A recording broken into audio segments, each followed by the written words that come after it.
Good morning. Good morning. It's early, isn't it? It's 9 o'clock. 8 o'clock in Chicago.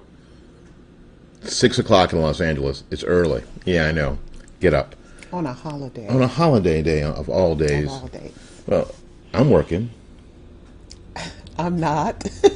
This is fun for me. How much of a holiday is this? I got to go to work later. I'll be there till like 9 o'clock, so I'm not sure how much of a holiday that is. Glad to have a job, I guess. Woohoo! Praise the Lord. Woohoo! Yes, working. This is Real Talk with Deb and Will. We've been talking about this for a few weeks. Actually, this has been in my wife's spirit for a long, long time.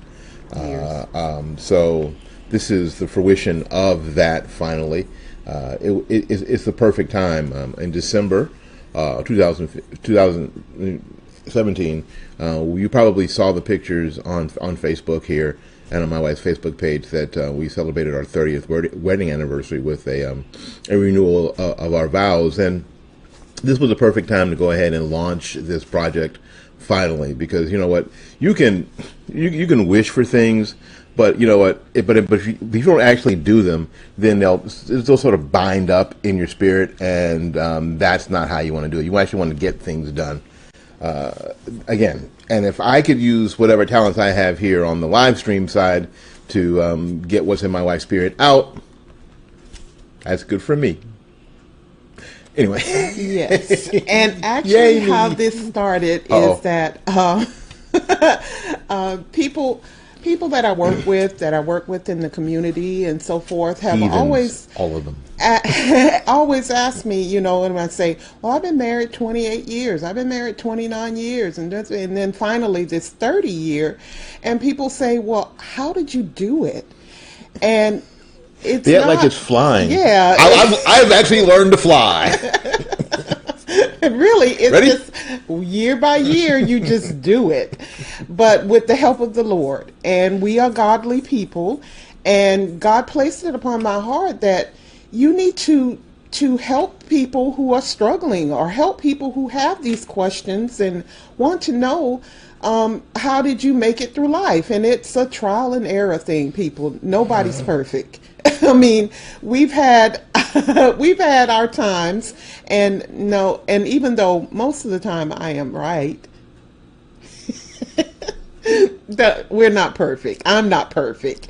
I make mistakes, and I have apologized, and he's made mistakes, and he has apologized over and over and over and over.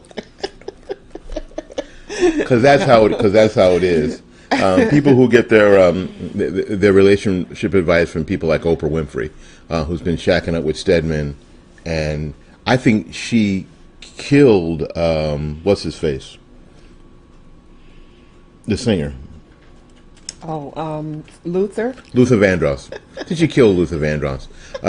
Because it was on again, off again, on again, off again, on again, off again, and it was Stedman. So people who get their advice from people who don't have decent relationships, or people who get their advice from the Hollywood types or the Hollyweird types, it's like the people who get their child rearing advice from people who don't have kids.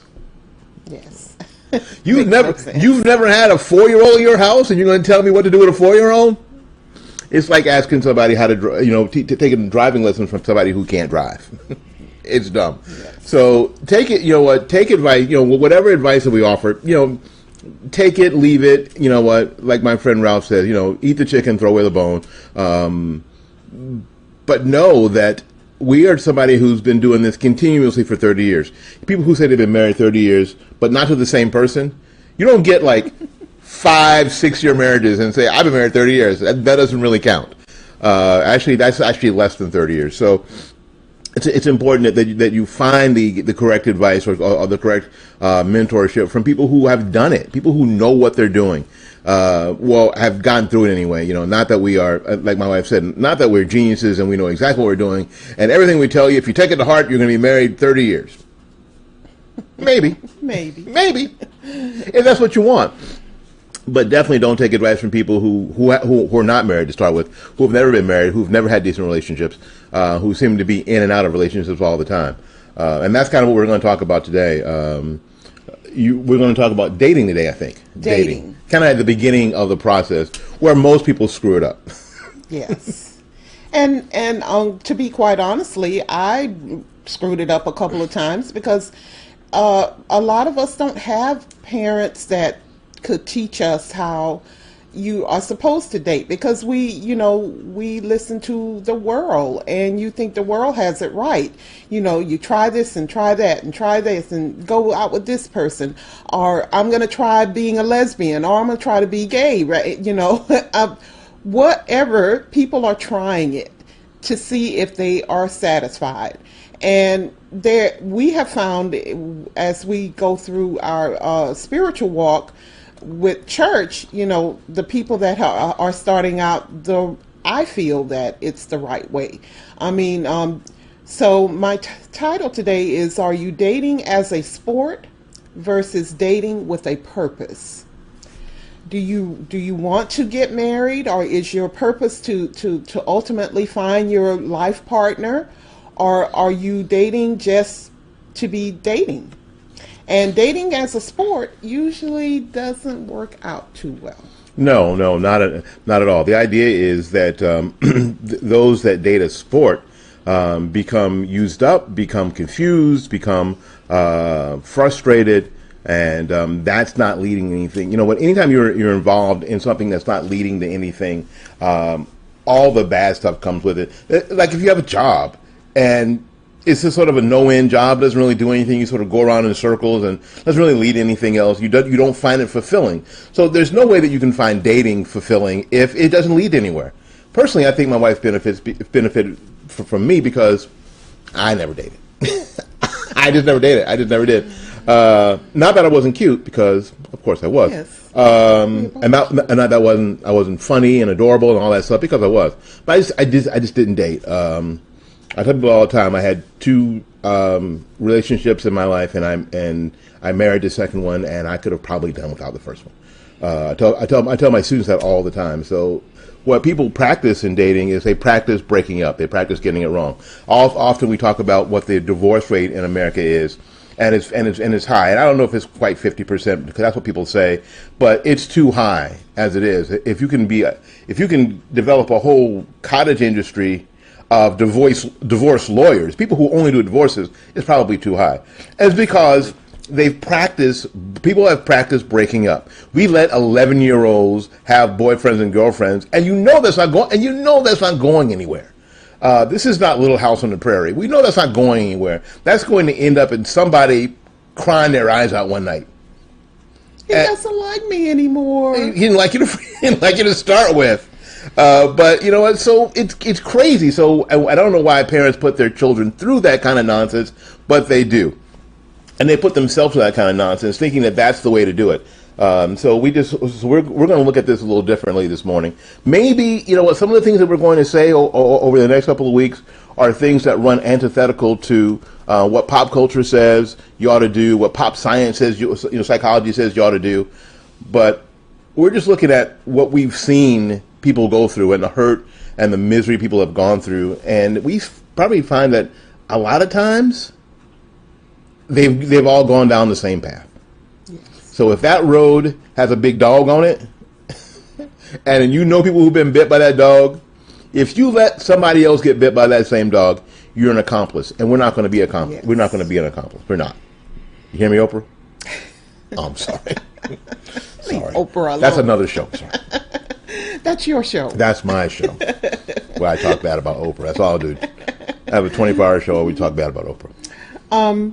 So where are you in this part? I want people to give us questions, and we will come back with some of our opinions and stuff. But to start it out, dating, I know when I was coming up and I was a teenager, you had that point of time when you became the age that you could date. My dad would say, well, he has to come see you and have to come ask to take you out. You can't be blowing the horn and you run out the door and blah blah blah. And so that age happened to be 16 for us. We were kind of in the country, and that's what you did. But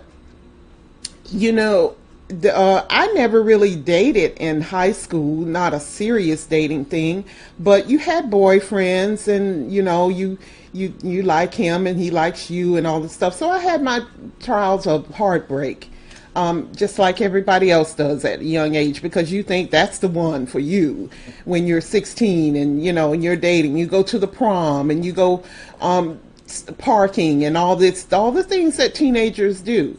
Well, when our son was a teenager, we thought it was best that for dating, you group date. And group dating is when a whole bunch of kids the same age or whatever like that, they get together and they just hang out.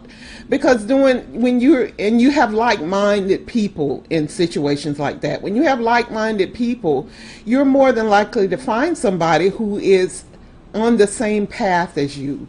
Have the same goals as you do, and therefore you're going to be you have a life partner possibility there. Well, yeah, because the truth of the matter is that you will draw the kind of people that you are, and so you want to be around people like you want to be around people that you want to be like.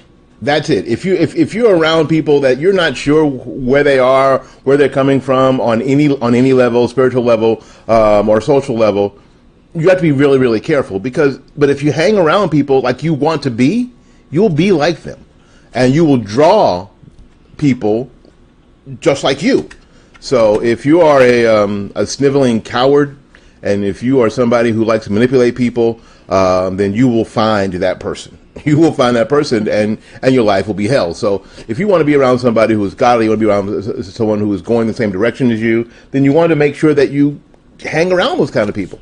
And the group dating thing is great in the sense that it's just friends going out, and there's not the pressure. And because in our world there's that pressure, especially between men and women and boys and girls, that something ought to happen. There's some expectations. But if 8 people go to the movies, there aren't any expectations.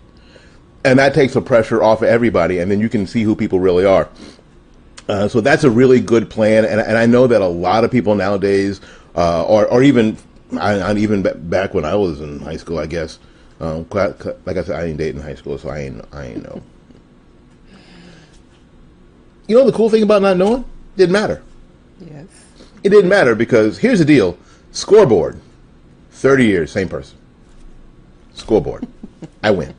So I didn't need to practice all that. So, but now my kids are under that kind of pressure, and there isn't any parental supervision when your young lady drives off in a car with a young man who, quite frankly, doesn't know what he's doing either. He is as scared and as stupid as anybody, and any of the dads who are watching know that the young man is just as dumb as they can be. Because they have all these expectations from their friends and their neighbors and sometimes from their older brothers or sisters of what a quote date ought to be like, and they don't have any clue as to what to do, how to behave, and if the young lady doesn't have a good example of what these dates should be like and how they should go, and she's under a certain pressure too, so that's when horrible things happen. And then they end, and then everybody is distraught. And I'll tell you a secret, the guys are just as distraught as the girls a lot of times, just as distraught, just crushed. Because our egos are very big, but also very fragile. And we'll talk about male ego later in future episodes. But the idea is that the boys screw it up too, so it seems silly to allow your kids, your 15, 16-year-old kids, who just, quite frankly, just a few years ago, just started going to the bathroom in the mall by themselves. Yes. to ride off into the night on this date, seemingly to be together. It seems crazy. I mean, because there's this whole idea that, well, you have to practice to know, what kind of people you like. No, really you don't. You really don't. You don't. God has made us to know exactly what you need to do, You'll figure it out. You'll figure it out. You'll figure it out, and it'll work out much better. It'll be all right. You'll be all right. Yes. You don't have to practice anything. There's no need for practice. And when I think about it, we actually group dated ourselves because we were friends before we actually put the romantic part into it. And I think that's what helped us a lot. It proves that I was adorable. It was cute. I got to see him and he got to see me in an element where we're not trying to be together. We were just out With our friends. with our friends. We worked together at the Pizza Hut. Pizza Hut. And Can't out Pizza the Hut. and we would all go out after work and, to have, do the things that young adults do, drinking and partaking of things that we probably shouldn't have been doing. But we, at that time, were not mature in our walk with God. We were having, we had a good time. I don't think a lot of us were God people, but we were good folks. We didn't get into any big trouble. I'm not saying that we were hanging out robbing liquor stores or anything. Oh, that's fun. Let's go out and rob the liquor store. Big joke. No, we didn't do any of that kind of stuff. But probably not a lot of things that we would suggest folks do now. But we did group. I mean, we did, and I guess it was group dating. But I think it was more hanging out because we were all friends. We were all working in the same place. We're all about the same age. Some of us were from the same part. We had friends from the same part of the state at the time. You had some friends who were working there from where you grew up there, and I had some friends there that we shared that grew up in this part of the state. We didn't know each other beforehand, but we grew up in this part of the state, so we had some things in common. And I think that probably worked out best, as opposed to looking for someone to date. And we see that all the time. We see people frustrated. We see adults frustrated because they can't find anybody to date. We see 50 and 60-year-old people frustrated because they can't go on a date. But sitting at home every Friday, Saturday night, sitting at home, wondering, expecting somebody their knight in shining armor to knock on the front door. I think they've knocked on our front door. Let me get the door. I'll fill up with knights with shining armor. We're all full up. Thanks so much. Thanks for coming. But that knight in shining armor is not going to show up at your front door unless you are pursuing him. So dating with a purpose and I was thinking about, there's the teenage years, there's the young adult years, there is the midlife years, and then there's some people that are in their sunsets and they're looking for companionship. And but you're not going to find them sitting at home. Maybe on the internet at home. I guess you could. Doing this? Hi. You've got to figure out a plan. When you get into your twilight years and you want to have a spouse, you can't just expect it to happen like it did when you were 20 years old. You've got to get out there. You've got to make yourself known. And I'm not opposed to online dating. I know people that have met online and they have had great marriages. I mean, if you do it the right way, there's nothing wrong with that. We're getting paid for these people, for this online service? No, we're not. Never mind. We have a question though. Okay. This is from our friend Gary James Knight, who's one of the guys, quite frankly, who I believe did it right. Yes. Rock on, Gary. The question is for you, because nobody wants to ask me anything. What's your advice to girls about how to protect themselves from being taken advantage of?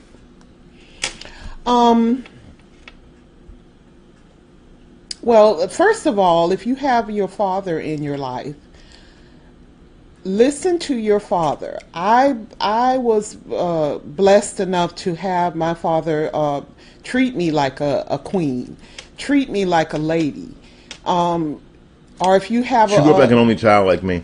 I wasn't an only child. But she grew up like an only child like me. She was a princess. I was the only one there at the end because I was a surprise baby. But if you have your father in your life, how he treats your mother, with respect. Yes, opening the doors and pulling out chairs for you and different things like that. Look for that in a guy. But to protect yourself, Don't be out. Don't. I mean, if you're young, maybe you shouldn't be in the car with a young man if you're 16. That's my opinion. The group dating. I think you should be with this person on a group date so that you can see how he reacts with his friends, how he reacts with other girls. If he's talking trash to other girls and stuff like that, but he's nice to you just because he likes you per se, then you may want to question going out and being alone with this young gentleman. He may not be a gentleman. The idea is, from my standpoint is, I teach saxophone, flute, and clarinet. And I've been doing it for 32 years, and most of my students are young ladies. And I always tell the girls, leave those boys alone until they can buy you a house. Exactly. I tell the boys, leave those girls alone until you want to buy them a house. But Dave makes a great point. If this young man doesn't treat people in general and other young ladies and yourself as well as your father does, if your father's a good example, then you should probably avoid them. Your personal safety, frankly, is your personal responsibility.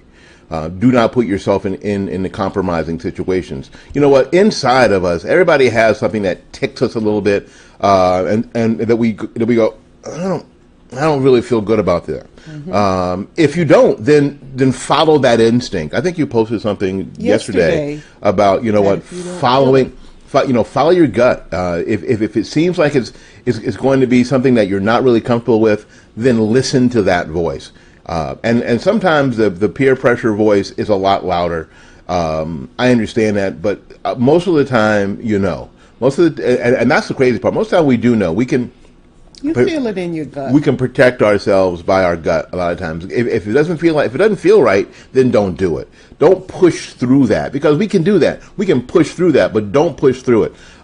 Just say, well, I don't think I'm going to go. I'm not going to go tonight. I don't feel good, or whatever. Make an excuse. Lie. I don't know. Don't do it. Protect yourself. Yes, because ultimately, whatever experience that you might have, quote, missed, is not as important as your own safety or being taken advantage of. So make sure that you listen to your gut, and be very, very aware of your surroundings. Make sure you know where you are. Make sure you know the people of where you are. Never go off with anybody and not tell anybody. And another thing that I heard a comedian say the other week is that don't dress the part of a whore. I didn't want to say it, but I did. Don't dress being a whore's part of being a whore's uniform. You may not be a whore, but you're wearing the uniform. So you and I, this is old fashioned. I know, we want to wear and look good and all this stuff but you can look good, but be modest. Don't advertise your goodies, out there if you are not ready to give them up. And nobody's saying that anybody deserves to be attacked because of the way they're dressed. Nobody's saying that. But the problem comes in is that how we and young people don't realize this, because young people normally get they get a pass in all the ridiculous behavior because we all did. Is that however your dress sort of portrays to people who you are, rightly or wrongly. Rightly or wrongly, and that's something that unfortunately we've been, society has been pushing down that narrative isn't true. Unfortunately, it's very, very true, and I can prove it. I can prove it any time. If somebody is dressed in a business suit, standing there on the street reading a newspaper, and ask you for the time, you're probably going to talk to them. If they're dressed like a bum, sitting on the street reading the same newspaper and asking for the time, you're probably going to walk by them. Exactly. Which is crappy, which makes you a crappy person. Yes. I'm gonna tell you, it makes you a crappy person. But that's how you're probably going to react, and it's only because of how they're dressed. If you see somebody out there with a uniform on that looks like a policeman and has the badge and all this stuff like this, and you lost your child, you're going to run up to that person and say, "Can you help me? Can you help me?" And you're not going to get the bum who's reading a newspaper and go, "Hey, put down that bottle of Muscatel. You see my kid?" You're probably not going to do that. Why? Because unfortunately, or unfortunately, that's how it is. Because the Bible says that man does look at the exterior, and that doesn't change. Mm-hmm. That doesn't change because of social norms. Because we are hardwired that way, and I'll tell you what, it isn't always fair. It isn't always right, because sometimes we get it wrong. Millionaires have figured out. People like Howard Hughes have figured out that they can be left alone if they look like crap, because it works. It works. Because people do look at the exterior. They do. So just be cautious of what you wear, young ladies. If you are going out on a date or group dating or whatever like that, because you, as he said, you may not be a whore, but you're wearing the uniform. You're wearing the uniform. So the idea is, and I know, and I already told you. I told you a few minutes ago that some of the things that we want to say to you, you're not going to like. You're not. I mean, you're going to think they're not fair. You're going to think all that stuff. I said that, and I told you, but that's the deal. That's unfortunately or fortunately how people work. And a lot of times people say, "I don't understand." Well, the thing is, like, you're not trying to understand, because nothing. The horrible thing and the great thing is that nothing has changed. And the sad part is, sometimes even if you know a person for years and years and marry them and whatever like that, sometimes things come out in people that can shock you. I was listening to the news the other night where this young lady was married to this elder of a church, and he murdered her. I mean, you don't know what people have within them that from years ago, or what they're harboring, or what they're putting down and stuff. You don't know what can come out in somebody. So keep God in your life. Yeah, that's really, I mean, the spiritual side of this is very, very important, because that's the part that, like my friend Gary was asking the question before, one of the ways to protect yourself is to get allies, and the best ally is the Holy Spirit. Christ is your best ally, because he's always going to have, he's always out in front. He's always going to have your rear guard always, because that's going to be very, very important moving on. And I know, again, for a lot of people who pshaw and eye roll, all that stuff, I'm telling you, I've watched so many people be, and we're using this word yesterday, and I don't want to use this in too negative a sense, but being carnal. And all I mean by being carnal is being natural, being, just depending on the human side of themselves. I don't mean carnal like being evil, but just using the human side of themselves.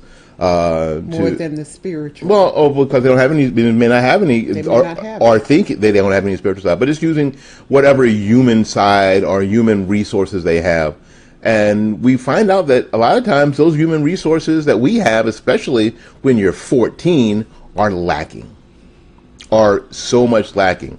It's incredible that in our culture, we have, our culture says that a 14-year-old can make these really adult decisions, but we call kids who are people who are in college, who are 21 and 22, we still call them kids. Mm-hmm. However, 14-year-olds can make these really important decisions about who they date and when they go on dates and what to wear and all that stuff that parents just sort of go, okay, and thinking, well, they're just going through a stage and all that stuff. Well, and a lot of times, again, I've taught for 32 years privately. A lot of these kids are going through torture. They're going through hell out there. And their parents have sort of taken this laissez-faire sort of approach and thinking that, well, it's just how kids are. At that age. At that age. As opposed to taking a more, being an ally for them and being, because they need you, kids, they need you to be an ally. They need you. They may fight you on it.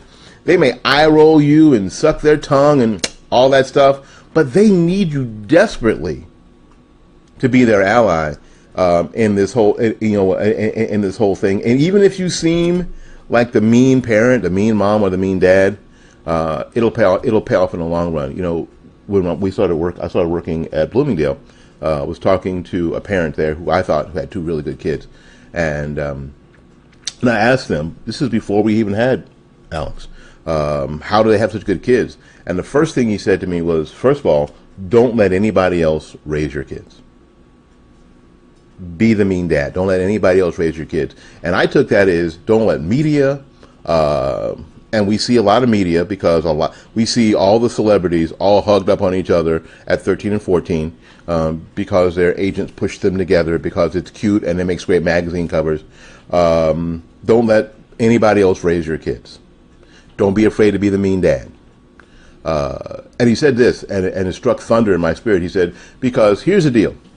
When the police knock on somebody's door every night to ask parents to come identify the body. And all the people who said you were being too strict, that you were being too old-fashioned, all that stuff, none of them will be there. It'll just be you and your wife. Mm-hmm. And I was like, crap, John.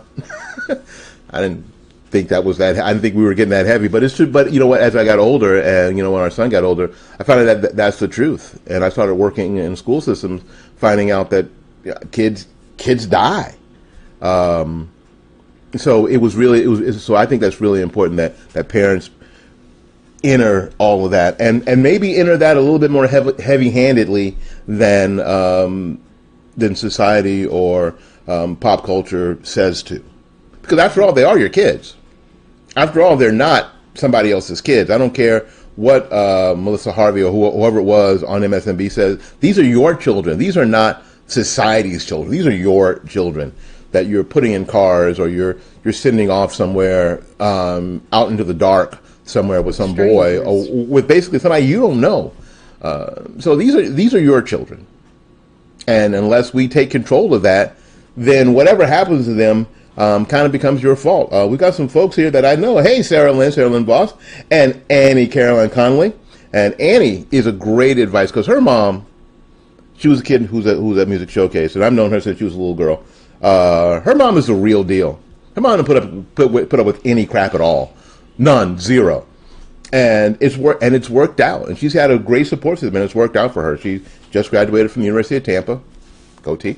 And so did Sarah Lynn Voss. Sarah Lynn Voss is a nurse and had parents who were very, very involved in her life, and through this whole experience. And because both of these young ladies that I happen to know personally here who are watching had exactly what we're talking about, they've turned out to be really good young people.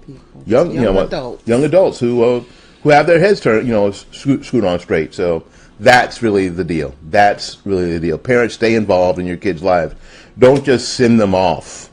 Keep that leash. What else you got?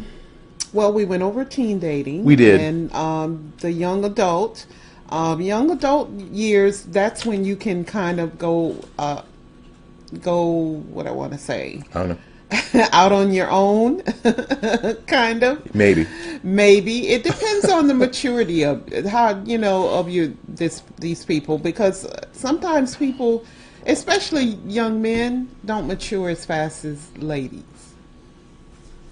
And like my husband said, young men get hurt, and they hide it in different ways, but. Usually bad ways. Usually through drinking and fighting, and prostitutes. So it's usually very, very bad. When men get their heart broken, it's usually very, very bad. And that can affect the way that their future mates live with them. I mean, if you have baggage from back when you were a freshman in college where this young lady treated you so bad and dogged you out and stuff, you may have a bad taste in your mouth toward women, and and the next person gets treated. Yeah, people get the people and people are just afraid if they get treated badly, they're just afraid to get treated badly again. When the stove is hot and you get burned, you don't want to touch it again. So a lot of people and guys especially end up being very reserved about about sharing a lot of their feelings to start with. But if they've been dogged out, then they're going to be even more reserved. And we'll talk about this in future episodes as well. The whole idea of sharing your feelings, because if guys, first of all, the male species doesn't do that very well to start with, except for people like me who are very communicative. I talk a lot. I talk a lot. We were talking about at church how many words men speak in a day and women speak in a day. Women 25,000, men dudes 7,000. 7,000. So dudes don't hardly ever talk, because we have all sorts of nonverbal communications like he's different. Sup. It's not even a word. Sup. And what that means is, how are you doing? I'm doing well. Hey, did you have a good day? Yes. The same word was exchanged, like aloha. Sup. Sup. All that means is all the stuff I said that you could have used 14 or 15 words to say. You only use 2 between 2 people. It's very efficient. So sharing your feelings is something that you don't really get to do, so you don't know how to. And I think what women have to understand, again, we'll talk about this in future episodes as well, is that's part of the male that's part of the male condition. So if you get hurt early in college and you don't share that in a relationship that you're in, that will bubble to the surface at some point. So when you're dating in college and all that stuff, you got to have even more purpose, because and this is something that you want to talk about. Even if you're 21, you're running out of years. Not just to get married, you're running out of years to live. Yes. Okay, because you got more years to live at 14 than you do at 21. That makes sense, because you're not going to live to be 1,000. You're not Methuselah. So you don't have forever. So you got to start being more serious and dating more for purpose than sport in college, in those college years, because you don't have much more time, and you got to get your life started. And if relationships and marriage are going to be part of your life, you really got to start being directed. I don't think that you have to have checklists. And that's about check. Yeah, that's you about don't have to have a checklist of he has to be tall, he has to be college educated, he has to be handsome, he has to be this and that and all this stuff like that, and nobody's going to fit your total checklist unless God just make you a man just for you, and nobody's going to make that total checklist. You got to give and take on some things, because you know what, he may be making a checklist and you don't meet all those guidelines either. So making a checklist, I think, you have to have guidelines. I mean, you have to have somebody who's like-minded with you, but be a little lenient, because you're not going to find somebody who's going to meet that whole checklist. There are several women out there waiting and still looking for that checklist. And a lot of men too, if they made their own checklist, they're still waiting for somebody to make that checklist, and that person doesn't exist. Yeah, the whole checklist thing is, for me, it's kind of silly, really, because you've put this person in this little box, and you're running around looking for that, those set of requirements. Well, you're probably missing out on your blessing at some point, because a lot of times your blessing doesn't look like you think it's going to look. It's going to be short, but it's going to be cute. And you're going to talk a lot. Going to talk a lot. Going to be able to share. Going to be able to listen. You can't get a word in edgewise. But of course you can, because you do all the time. Because you do all the time. But so it's going to be. So the package may look entirely different than the package that you've designed in your head, and I think that leads into what we're talking about, sunset dating, because that's even worse. And we've got this whole narrative in pop culture that women have, that if you don't have the person that's on your checklist, you're somehow settling for less. Mm-hmm. And I don't think I've heard people say I don't think that's necessarily true. Well, I ain't gonna settle. Mm-hmm. I said, well, someone you're going to be alone. Someone have to settle for you, because you know. And in the sunset years, you can't expect, well, I don't want him to have no children, and I don't want him to have no ex-wife, and I don't want, you too old to expect people. If you're 55 or 56 or 60 years old, and you're looking for somebody who is age appropriate, you want someone who's been single and celibate for the past 40 years? That's who the person you want to hook up with? That person doesn't exist. And if he does exist, yeah, you don't want to hang. I mean, you probably don't. Because everybody comes with baggage. I mean, in your 20s, you may have a little tote bag. In your mid ages, you may have a carry-on. But when you get into them 50s and beyond, you get a full Samsonite. You have a full Samsonite luggage thing. The same thing they give out on The Price is Right. Right. Yeah, you have some baggage with you, and you're carrying around trunks sometimes when you're like in your late 50s. So you got to be cognizant to knowing that you're not going to get somebody who's perfect. Either way. I mean, that's when the spiritual aspect comes in, where, because for years, I'm going to be honest, for years I kept praying to the Lord, why does he have to be this? Why do he have to do this? Please, Lord, change him. Please, Lord, change him. I want this and I want that. What about you? Are you going to change?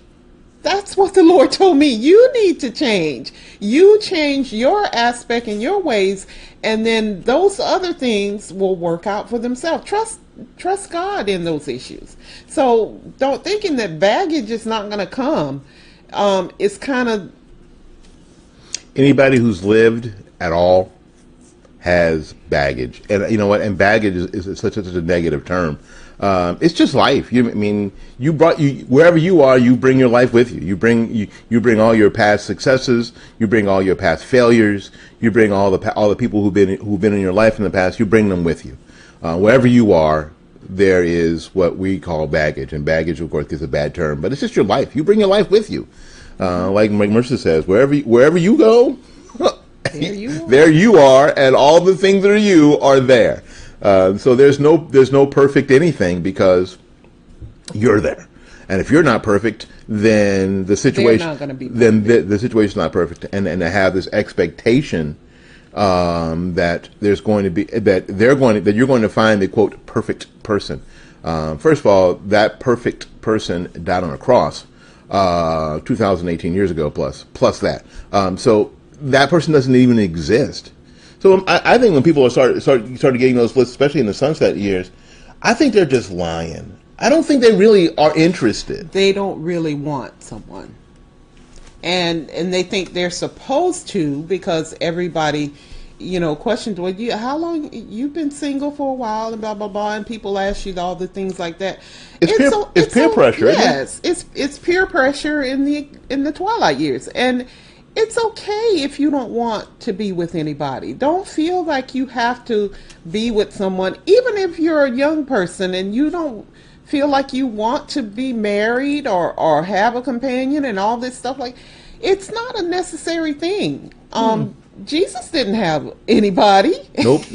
No matter what the books and the movies say, Jesus did not have a girlfriend. No, he did not. He was busy. He had a career. He's a career dude. He had a career. And a short time to do it in. Yeah. He had only like 3 years, and he had a bunch of business partners. They had stuff done. He didn't have time for all that. And Debbie's right. Please don't feel pressured into having a relationship.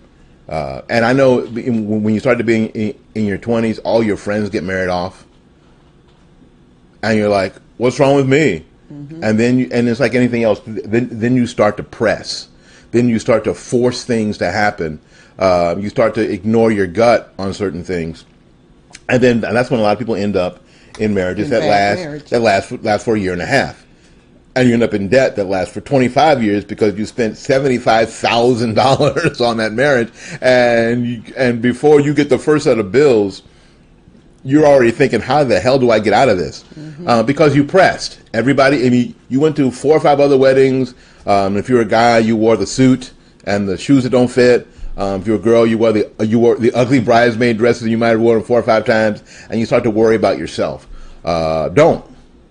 My advice is don't. It'll happen the way it's supposed to happen. Or their biological clock is ticking, and they want to have kids. Adopt. Do not let that control if you want children, that's awesome, but don't let that deter, because that could really badly affect the environment that you bring these children up in. If your marriage sucks and you're going to bring a child into a relationship environment that sucks, I wonder if you really like kids at all. Do you like children? Yeah, let's bring them into hell. Children are not going to make a marriage better. Children put a lot of pressure. They make them worse. Marriage. They make them worse.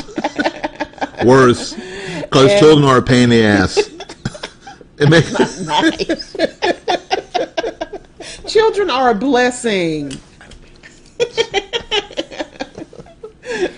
But they do put additional pressures on any relationship because of their nature, because they become the central focus. They become the central focus of everything you have to do. You can't just simple stuff. You can't just say, "Hey, let's go to the mall and get in the car and go to the mall." No, there's another 45 minutes because there's all other stuff you have to prepare to do. The accessories. You gotta take all the stuff. You gotta take all the stuff. You have any Cheerios? Make sure you get the bag of Cheerios out of the cupboard. I think we're out of Cheerios. Oh crap! That means we can't go to the mall because you can't go. They put a lot of pressure, a lot of financial pressures, just a lot of social pressures, because you have another human being in the house that you are now responsible for. So that is not going to be the hallmark moment where everybody gathers around the baby and go, "Oh, we're more in love now than ever." Not that first month. No, because you're not sleeping. Because no one's sleeping, and if you've never been crapped on, get used to that. So that's a really bad thing that people do. I've got to do the TECM program at 10:05, so we're going to bail out here in a little bit. I hope that we share this and it's something that you like. We'd love to hear comments and emails. You can send me an email at wls860@gmail.com, and you can comment here whenever you see this. I mean, a lot of people are working or doing stuff at 9 o'clock, especially on a holiday. Some of y'all slept. Or at an MLK parade. Or at the MLK parade in Chicago when it's 4 degrees.